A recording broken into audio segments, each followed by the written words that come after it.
네, 이제 앞에서는 우리 한금대지님께서 또 수강생분들이 실제로 했던 그 사례를 통해서 이 신축 사업이 얼마나 돈이 있어야 되고 또 어느 정도 수익이 나고 또 어느 정도 기간이 또 필요한지 다양하게 이제 알아봤습니다. 그래서 이제 총 정리하는 시간을 가질게요. 이제 우리가 이제 원룸 사업 좀 적게 돈으로 할 수 있는 게 이제 원룸인데 아직도 이 원룸으로 통해서 풀피가 가능한 이유에 대해서 좀 설명 좀 부탁드릴게요. 네네. 왜냐하면 지금 원룸 뭐 땅도 비싸고 건축비도 올라가서 이거 좀 하기 힘든 거 아니야? 이렇게 생각하시는 분도 좀 많이 계신 것 같아서 그렇죠. 그 이유 좀 설명 부탁드리겠습니다. 일단은 그 원룸 풀피라고 하는 거는 이제 전세 레버리지를 활용하는 거거든요. 풀피에 대한 설명 좀 네. 먼저 부탁드릴게요. 네. 풀피는 플러스 프리미엄의 약자예요. 네, 그렇죠. 네. 그래서 프리미엄이라는 게 이제 웃돈이라는 건데 네. 이제 오히려 플러스라는 거는 부동산을 매입을 했는데 오히려 나한테 웃돈이 주어지는 그렇군요. 약간 그런 개념이어서 네. 부동산을 사면서도 뭔가 레버리지를 통해서 내 자산이 늘어나는 그런 이제 형태의 투자 방식을 얘기를 하는 거거든요. 이게 어떻게 가능하죠? 이유를 좀 설명 그래서 이제 부탁드리겠습니다. 원룸 같은 경우는 이제 주택이다 보니까 네. 우리나라엔 전세제도라는 게 있잖아요. 네, 특별한 제도죠. 네. 네. 그래서 그 원룸을 월세로 놔서 임대 수익을 놓는 게 아니고 음, 이제 전세를 놔서 네. 자산을 회수하는 방식으로 그렇게 하다 보니까 원룸 건물은 비교적 적은 원가로 네. 많은 방을 만들잖아요. 네. 근데 그 많은 방을 이제 전세를 놓는 방식으로 네. 해서 내가 사업에 들어갔던 비용을 뽑아내는 거죠. 그렇군요. 네. 그렇게 하는 방식인데 이제 대부분 이게 좀 위험하다고 이제 생각을 하시는데 네. 물론 이제 월세보다 네. 권리적으로 보면 아무래도 조금 이제 위험성이 있다 그렇죠. 보니까 이제 뭐 그런 부분이 있긴 한데 이게 가능한 이유는 전세 수요가 넘쳐납니다. 그렇죠. 너무 많죠. 네, 전세 수요가 넘쳐나고 그 전세 수요가 넘쳐나는 데 있는 가장 큰 이유 중에 하나가 전세자금 대출이 잘 나와요. 그렇죠. 네. 네. 그래서 대부분의 세입자분들이 사회 초년생들, 음. 청년들이다 보니까 국가에서 이런 분들이 주거 안정을 위해서 전세로 들어갈 때 전세자금 대출을 좀 수월하게 그렇죠. 저금리로 많이 해주다 보니까 거의 90%까지 다 해주죠. 그렇죠. 네. 뭐 거의 뭐 8, 90% 뭐 이렇게 나오다 보니까 소액으로 그다음에 전세는 이제 월세가 안 나가다 보니까 그렇죠. 이제 저금리다 보니까 세입자 입장에서는 전세를 선호하게 되는 거죠. 그렇죠. 그러다 보니까 나는 월세를 놓고 싶은데도 불구하고 부동산에 내놓게 되면 본의 아니게 이제 전세 수요가 그렇죠. 많다 보니까 네. 전세를 놓게 되는 거고 그다음에 이제 우리가 대출도 받잖아요. 네. 대출도 받는데 이제 대출 이자에 대해서는 이제 관리비나 네. 아니면 이제 반전세를 놓는 방법도 있어요. 네, 반전세. 네, 그래서 반전세를 놓거나 일부 이제 월세를 놔서 이제 이자를 좀 감당을 해야겠죠. 네. 이제 근데 그런 상태가 이제 지속되다 보면 이제 조금 위험하다고 생각하는 분이 계실 수도 있기 그렇죠. 때문에 네. 이제 그렇게 유지를 하는 게 아니고 그 상태로 매각을 하거나 그렇죠. 아니면은 회수된 금액으로 또 다른 사업을 통해서 그렇죠. 자산을 어느 정도 불렸으면 2년이나 4년 안에는 이제 그 근저당을 네. 그러니까 대출을 네. 이제 없애는 방향으로 해서 조금 더 이제 권리적으로 안정성 있게 만들어 놓는 전략으로 이제 가는 거기 때문에 이제 당장에 자산을 좀 키울 때는 이런 전략도 괜찮은 것 같다. 그러니까 말씀하신 대로 이제 이 원룸은 주택이고 우리나라만에 있는 특수한 제도, 전세 제도를 활용하게 되면 이 풀피가 가능하다는 거죠. 그래서 그렇죠. 내가 땅을 구입하고 건물을 짓고 기타 부대비용으로 10억이 들어갔는데 어느 지역은 전세만 나도 10억이 다 해소가 되는 지역들도 있어요. 그렇죠. 그죠? 또 해소가 다 안 된다 할지라도 여기에 대출을 좀 남겨두면 내가 이자만 감당해 갈 수 있으면 요 회수된 돈으로 또 더 큰 사업을 해갈 수가 그렇죠, 있고 그렇죠. 그렇게 해서 계속 이제 시너지를 이제 만들어 갈 수 있다는 게 이 원룸이 풀피가 가능한 이제 이유라고 말씀하셨고 아까 사례에서 보시면 이게 왜 가능한지 다시 한번 보시면 아실 겁니다. 그러면 이거에 대해서 우리 일반인들이 또 하나 걱정하는 게 있어요. 세금. 그렇죠. 지금 세금 이슈가 너무 많아졌는데 그렇죠. 어때요? 세금은 이제 취득세, 보유세 이제 뭐 그렇게 크게 두 가지가 있겠죠. 네. 양도할 때 양도세. 그렇죠. 근데 이제 취득세 같은 경우에는 우리가 이게 건물을 짓는 거잖아요. 네. 짓는 거다 보니까 주택 신축 판매업을 사업자 등록증에 이제 업종 코드로 넣게 되면은 네. 최근에 이제 작년에 지방세법 시행령이 이제 바뀌면서 주택 신축 판매업이 있으면은 취득세가 일반과세가 돼요. 그렇군요. 네, 일반과세가 돼서 아까 그 사례에서 봤던 그냥 12%를 냈던 친구는 그 시행령이 바뀌기 전이었거든요. 바뀌기 전이었기 때문에 그게 적용을 안 됐는데 그렇군요. 최근에는 주택 신축 판매업이 있으면은 어차피 일반과세라서 그렇군요. 취득세는 이슈가 없고 지금 이제 우리가 조정대상 지역에서 2주택자가 세 번째 주택을 사면 이제 12%의 지방세까지 하면 13.2%잖아요. 그렇죠. 근데 주택신축 판매업이라는 사업자를 내게 되면 내가 주택이 2개 있든 3개 있든 이건 이제 일반 과세가 된다는 거죠. 그렇죠. 취득세로. 어차피 신축해서 판매하는 거기 때문에 그렇군요. 그걸 사업으로 보는 거죠. 그렇군요. 네. 네. 그다음에 이제 제일 큰 이슈가 종부세거든요. 종부세죠. 네. 네. 종부세는 사실은 이제 피해가는 방법이 네. 건설임대 사업자를 놓는 방법이 있어요. 그런데 이제 원룸 같은 경우는 건설임대 사업자 등록을 해도 네. 이제 면적이 넓기 때문에 네. 세제 혜택이 좀 어렵다고 그쵸? 알고 네. 있거든요. 그러다 보니까 어차피 건설임대 사업자 등록이 안 될 거라면 네.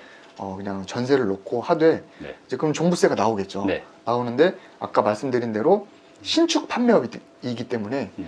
이게 이제 처음에 5년 동안은 네. 종부세 합산 배제가 돼요. 5년 동안요. 네, 왜냐면 그 국가에서 네. 이거를 지어서 이제 팔려고 짓는 거잖아요. 음. 팔려고 짓는 건데 내가 팔고 싶었는데 못 팔았다. 네. 그러면 이건 미분양이 되겠죠. 어. 미분양이 되니까 내가 사업하는 입장에서 이거는 재고 자산이 됩니다. 네. 재고 자산이 돼서 5년 동안은 재고 자산에 대해서는 이제 종부세를 매기지 않는데 단 임대를 놓게 되면 종부세가 나와요. 임대를 놓게 되면. 임대를 놓게 되면. 근데 우리는 일반적으로 임대를 놓겠죠. 음. 그래서 임대를 놓게 되면 1년 동안만 안 나와요. 1년 동안만. 네. 네. 그래서 처음에 1년은 종부세를 재고 자산으로 이제 배제를 할 수가 있고 네. 그 다음부터는 이제 사실은 내야 되죠. 그렇죠. 임대를 놓으면 내야 되는데 우리가 이제 원룸을 지어서 보통 매각할 때까지 한 4년 이내에는 매각을 하는 거거든요. 그렇죠. 네. 왜냐면 이제 4년이 지나면 이제 조금씩 노후가 되기 때문에 그러면 보통 이제 2, 3년 정도 종부세를 네. 감당을 해야 되겠죠. 두세 번만 내면 두세 되겠네. 번을 이제 네. 내면 되는데 그 종부세가 뭐 3% 내지는 이제 6%가 되는데 이제 우리가 원룸 건물 지으면 와, 보통 건물이 막 20억, 뭐 10억대, 그렇죠. 20억대 이러니까 거기에 6%면은 막 이렇게 생각하시는데 그렇죠. 개별 주택 공시가격이라는 게 있어요. 네. 그래서 우리가 건물 지을 때는 막 10억, 20억이 들지만 음. 사실은 그거를 공시가격 기준으로 3% 내지는 6%가 나오기 때문에 물론 종부세가 조금 나오긴 하는데 우리가 생각했던 것만큼 그렇게 막 드라마틱하게 크진 않기 때문에 자산을 우리가 늘린 자산을 가지고 어떻게 활용하느냐 세금까지 미리 준비를 해놓으면 그렇죠. 거기에 대한 대비만 돼 있으면 사실은 크게 문제는 안 될 것 같다. 제가 또 뭐 이제 나중에 매매할 때 매매 차익 부분이 있기 때문에 네. 뭐 종부세를 좀 내도 충분히 그 마이너스 된 부분을 차익에서 또 실현할 수 있으니까요. 그렇죠. 괜찮은 것 같습니다. 네. 네. 네. 요즘 그 건물 짓다가 잘못되는 경우 뭐 무너지는 경우도 있고 그렇죠. 사건 사고가 많아서 이 건축에 대한 규제가 좀 더 이렇게 강화가 됐어요. 맞아요. 또 공사비도 그래서 또 많이 올라갔고 그래서 우리가 일반인들이 가장 이제 걱정하는 게 공사비 증가 또 이제 금리도 이제 올라간다고 맞아요. 하고 그래서 지금 이런 상황에서 이거를 하는 게 위험하지 않나? 라고 생각하시는 분도 있으실 것 같은데 어때요? 이 부분은? 금리가 이제 많이 오르는 걸 걱정 많이 하시죠. 네. 하는데 이런 신축 판매업을 하는 이 시장에 네. 아까 이제 전편에서 말씀했던 것처럼 주로 이금융을 많이 활용하잖아요. 그렇죠. 네. 이금융을 많이 활용하는데 이 시장은 금리가 원래 높았어요. 그죠. 네. 엄청 높았죠. 애초에 원래 높았기 때문에 최근에 이제 기준금리가 오른다고 했는데 저 같은 경우는 지금 뭐 건물 지은 지 벌써 한 1, 2년이 돼가잖아요. 네. 그러면서 이게 안정화가 되다 보니까 오히려 이제 뭐 법인이 좀 더 이렇게 건전성이 있다 보니까 오히려 금리를 인하해 주는 케이스도 있었거든요. 네. 그래서 금리가 오르긴 오르는데 우리가 뭐 리먼 사태나 IMF 때처럼 정말 막 20%대 이렇게 오르면은 사실 신축 판매업뿐만이 아니고 다 죽어요. 그렇죠. 예, 네. 그거는 사실은 뭐 아사리가 되는 건데 그게 아니고서야 뭐 기준금리 조금 오르는 거는 사실 우리가 신축 판매업을 할 때 얻게 되는 수익에 비해서는 네. 크게 영향을 미칠 정도는 아니다. 그래서 그렇군요. 이 시장에서 중요한 거는 금리보다는 한도가 더 중요합니다. 한도. 네. 얼마나 더 많이 대출받느냐. 만약에 대출이 됩니다. 사실은 대부분 뭐 임대를 해서 보유하는 분들도 계시지만 대부분 언젠가는 매각을 하거나 그쵸. 분양을 하거나 하는 거기 때문에 최소한의 자금으로 매각 차익을 얼마나 이제 불리느냐. 그쵸. 이제 그게 이제 쟁점이기 때문에 금리가 뭐 조금 뭐 오른다 하더라도 이제 그거보다는 한도를 얼마나 많이 받느냐. 그게 더 중요한 포인트가 되는 시장이기 때문에 그쵸. 오히려 거기에 더 초점을 맞추고 이제 사업을 했으면 좋겠다. 그래요. 네. 그러니까 일반인들은 이제 처음에 일반인들의 관점에서 보면 금리도 굉장히 부담이 그렇죠. 되죠. 그리고 대출을 많이 껴서 지렛대를 활용하는 건 우리 사업하는 사람들은 오히려 웬떡이냐 하는데 일반인들은 오히려 그렇게 큰 자금을 빌리는 걸 그렇죠. 굉장히 부담스러워하죠. 그래서 이제 이 부분은 앞에 편에서 시뮬레이션 여러 가지 보여드렸는데 금리보다 더 중요한 건 얼마나 많이 받느냐. 그렇죠. 그래서 내 지렛대를 환해서 내 적은 자본으로 얼마나 더 큰 걸 들어 올리느냐 이죠. 그래서 뭐 이렇게 뭐 서울에서 웬만하면 20억이 넘어가는데 20억을 다 갖고 있는 사람이 얼마나 되겠어요, 그죠? 그렇죠. 그래서 아예 시작을 못 하죠. 근데 20억짜리도 앞에서 보셨듯이 한 5억 내외에서도 이제 가능하다는 거죠. 내가 5억이 없으면 아는 지인 한두 명 모여서 하면 한 1억 5천씩 3명 모이면 4억 5천이니까 서울에서도 이제 가능하다는 거죠. 이렇게 해서 돈을 모아서 이제 궁극적으로 혼자 해 가는 거죠. 네. 그리고 그 공사비에 대한 부분은 좀 어때요? 공사비도 많이 올랐습니다. 네, 많이 그래서, 올랐죠. 네, 제가 예전에 지을 때 평당 500에 지었는데 네. 요즘에 평당 700까지도 합니다. 엄청 올랐네요. 네, 많이 올랐어요. 그래서 많이 올라가지고 지금 제 사례를 보고 강의 듣고 지으려고 하시는 분들 중에 현타 오는 분도 사실은 그렇죠. 예, 이게 짧은 시간에 굉장히 많이 올라가가지고 맞아요. 네. 평당 500에서 700이 올랐으니까 5억 공사비가 7억이 된 거예요. 그렇죠. 그죠? 네. 그래서 예전하고 이렇게 수익 분석하면 예전 기준으로 하면 이게 안 맞죠. 네, 안 맞는데 제가 지금 원룸을 거의 뭐 1년에 한 채씩 지으면서 네. 3개를 지었고 지금도 제 수강생분들이 짓고 있잖아요. 네. 그러면서 이제 임대를 놓고 있거든요. 네. 임대료가 매년 1,000만 원씩 올라요. 근데 이제 그러면은 원룸이 방이 보통 12개에서 16개는 되거든요. 그러면 한 1억에서 1억 한 1억에서 1억 4천 정도가 그러네요. 네, 더 받죠. 그래서 저도 실제로 처음에 이제 20년도에 완성했던 거는 1억 4천. 네. 그다음 1억 5천. 최근에 준공한 건 1억 6천. 이렇게 요즘에는 그 정도 사이즈면 막 1억 7천까지도 가거든요. 그죠. 그러니까 이게 뭐냐면 원가가 오를 때 원자재 값이 오를 때 다 같이 오른다. 그래서 이제 그만큼 원자재 값이 오르면 신축업자들이 많이 공급을 안 하겠죠. 네. 그러다 보면 신축 건물이 많이 부족해지겠죠. 그러다 보면 이제 임대료도 오르다 보니까 이제 그 수지 분석만 맞으면 하면 되고 아까 이제 금리랑도 연관되는데 네. 금리를 무서워하시는 분들의 특징이 뭐냐면 꼼꼼합니다. 네, 굉장히 꼼꼼하다 보니까 네. 금리를 그러면은 걱정이 되시면 고금리를 기준으로 내가 이자를 얼마 내야 되는 것까지도 계산을 한번 해보시고 그렇죠. 그다음에 네. 공사비도 보수적으로 계산을 한번 해보신 다음에 그러면 총 들어가는 비용이 늘어나잖아요. 네. 이렇게 했을 때 내가 팔아도 남는 게 없을 것 같다. 이 신축 판매 이제 매력은 뭐냐면 미리 계산이 된다는 거잖아요. 그렇죠. 네. 미리 계산을 해보시고 안 하시면 돼요. 그렇죠. 예, 네. 계산해보고 원가가 올랐으니까 이거는 남는 게 없을 것 같다라고 했을 때 애초에 안 하면은 리스크가 없는 거기 때문에 그런 것까지 해서 그래도 남을 것 같다라고 했을 때 이제 진행을 하시면 됩니다. 그렇죠. 개인별로 요구 수익이 좀 다르시겠지만 뭐 여러분들이 지금 대출하는데 금리가 막 5%, 6%, 7%하면 헉 그러실 것 같은데 아까 전편 사례에서 보셨듯이 뭐 세전 수익률이 뭐 적게는 50%에서 100% 넘어가는 것들이 많으니까 사실 뭐 10% 내도 뭐 돈이 없어서 못하지. 그렇죠, 맞아요.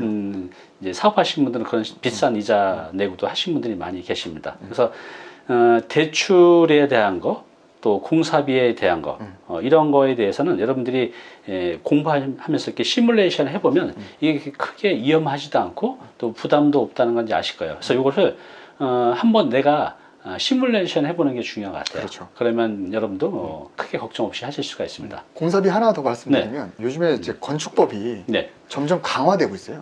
그렇죠. 예, 네. 뭐 이게 건축법이라는 게 뭐 강화되면 강화됐지 약화되지는 않거든요. 그쵸. 그래서 뭐 방화창이라든가 네. 뭐 스프링쿨러, 네. 뭐 아니면 뭐 주차장, 네. 뭐 이런 것들이 점점 강화되기 때문에 그런 게 수익을 내는데 사실은 불리하게 적용되는 확률이 높거든요. 네. 그러니까 그냥 하루 빨리 먼저 진행해보는 게 돈을 더 아끼는 길일 수 있겠다. 맞아요. 한 5년, 6년, 10년 전에 하셨던 분들은 지금보다 훨씬 더 많이 버셨었어요. 그렇죠, 맞아요. 그래서 이제 그 마진율이 지금 계속 줄고 있어요. 그래도 이만한 게 없는 것 같아요. 맞아요. 그죠? 그래서 하루라도 빨리 하시라는 이유가 수익 구조가 조금씩 줄고 있는 건 사실이기 때문에 빨리 해서 이렇게 좋은 시장 때 더 많은 수익을 가져가시기 바랍니다. 네. 자, 이 사업을 하신 분들의 이제 목적에 따라서 여러 가지가 있을 것 같아요. 지어서 바로 통매각, 아니면 분양, 아니면 뭐 건설 임대 사업 하시는 분도 있고, 그죠. 아니면 내가 한 개층 거주하면서 뭐 임대 수익으로 살아가는 분도 있겠고, 뭐 여러 가지 목적이 있을 텐데 이 사업의 엑시트 전략 이제 몇 가지 있을 텐데 우리 직장인들 눈높이에서 어떤 것들이 있을까요, 엑시트가? 이제 대부분이 엑시트를 많이 걱정을 하세요. 그죠. 네. 왜냐면은 아파트는 잘 팔리는데 맞아요. 건물은 잘 안 팔리지 않느냐. 네, 그런 말씀 많이 네. 하시죠. 이제 그런 분들한테 제가 추천드리는 거는 분양을 추천을 드립니다. 분양. 네. 차라리 이제 돈이 없으면 공동 투자를 해서라도 분양은 왜냐면은 이제 통건물을 파는 게 아니고 네. 하나씩 떼다 파는 거다 보니까 비교적 이제 분양이 잘 되거든요. 이제 그러면은 바로 엑시트를 해서 음. 뭔가 자산 차익을 확실하게 누리고 싶다. 네. 이런 분들은 이제 분양을 좀 추천을 분양으로. 드리고 네. 그다음에 요즘에 분양으로 하려면 다가구는 안 되는 거죠? 다가구는 안 되죠. 다세대 다세로 되죠? 해야 되겠죠. 네. 그다음에 이제 뭐 아까 서산에 계셨던 분들처럼 네. 그래도 이제 통건물도 매각이 전혀 안 되는 건 아니거든요. 네. 이제 그러다 보니까 당장 임대 수익을 내거나 아니면 거기서 자산을 좀 확실히 뽑아낼 수 있다고 하면은 일단은 그렇게 세팅을 해놓고 통매각을 이제 하는 것도 그렇죠. 괜찮은 방법인데 통매각이 좀 이렇게 막 1년, 2년 늦어질 수도 있잖아요. 최악의 그렇죠. 경우는. 근데 그래도 아까 보셨던 사례들처럼 풀피가 가능하다는 거죠. 그렇죠. 전세금으로 내 투자금을 회수할 수도 있고 또 일부 임대를 누면 은행이자도 메꿀 수 있기 때문에 버티거나 오히려 버틴 게 아니라 수익도 더 낼 수도 있기 그렇죠. 때문에 그거 괜찮은 것 같아요. 여기서 이제 컨셉을 정하셔야 돼요. 네. 내가 투자자냐 사업가냐. 그게 무슨 말이죠? 그래서 뭐냐면은 이게 내가 사업가다. 음. 사업가라는 거는 이제 뭐든지 인플레이션이라 그래서 네. 땅값도 오르고 이제 뭐 종이값도 오르고 네. 짜장면값 오르잖아요. 네. 그 뭐든지 오르는 거에 대해서 내가 투자를 통해서 음. 뭔가 자산을 가치시키고 싶은 그런 가치를 상승시키고 싶은지 네. 아니면 사업을 해서 그냥 네. 돈을 벌고 싶은 건지 이게 뭔가 스탠스를 확실히 해야 되는데 네. 내가 사업가라고 하면은 이제 분양이나 통매각을 바로바로 시켜가지고 그냥 돈을 그냥 버는 데만 집중을 하시면 되는 거고요. 네. 이런 분들은 이제 시행으로 가는 게 맞습니다. 시에 그렇죠. 네. 네. 그런데 내가 사업은 사업인데 이 신축 사업이라는 걸 통해서 나는 투자를 하고 싶다. 네. 뭔가 그런 분들은 결국 건물주가 되셔가지고 조금 묵혀두는 게 맞습니다. 묵혀두는 것 같아요. 네, 왜냐면은 땅값은 안 떨어지기 때문에 그렇죠. 네. 이걸 내가 자산 가치를 계속 집가 상승하는 열차에 계속 타 있어야 되니까 이제 그러면은 사실은 엑시트가 하면 안 되는 거죠. 네. 그러면서 나는 집가를 상승하는 거기에 계속 있으면서도 내 돈은 묶이지 않으면서 그렇죠. 그러면 나는 투자를 하는 약간 둘 중에 내가 어디에 더 맞는지 그렇죠. 이렇게 명확히 해서 컨셉을 하시면은 이제 엑시트 전략도 잘 나올 거라고 저는 생각을 합니다. 그래요.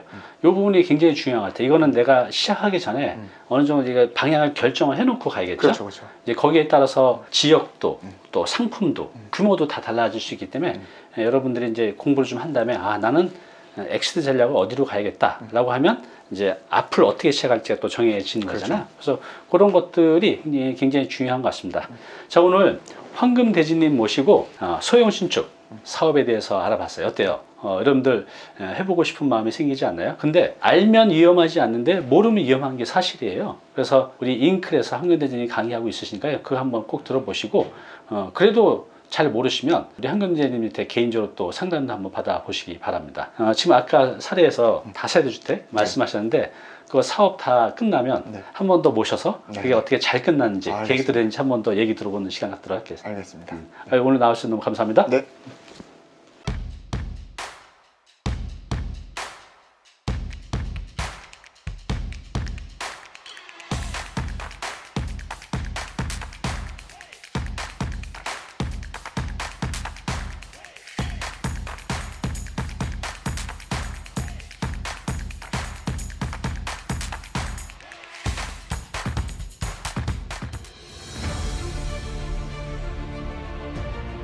네, 오늘 정보 도움이 좀 되셨나요?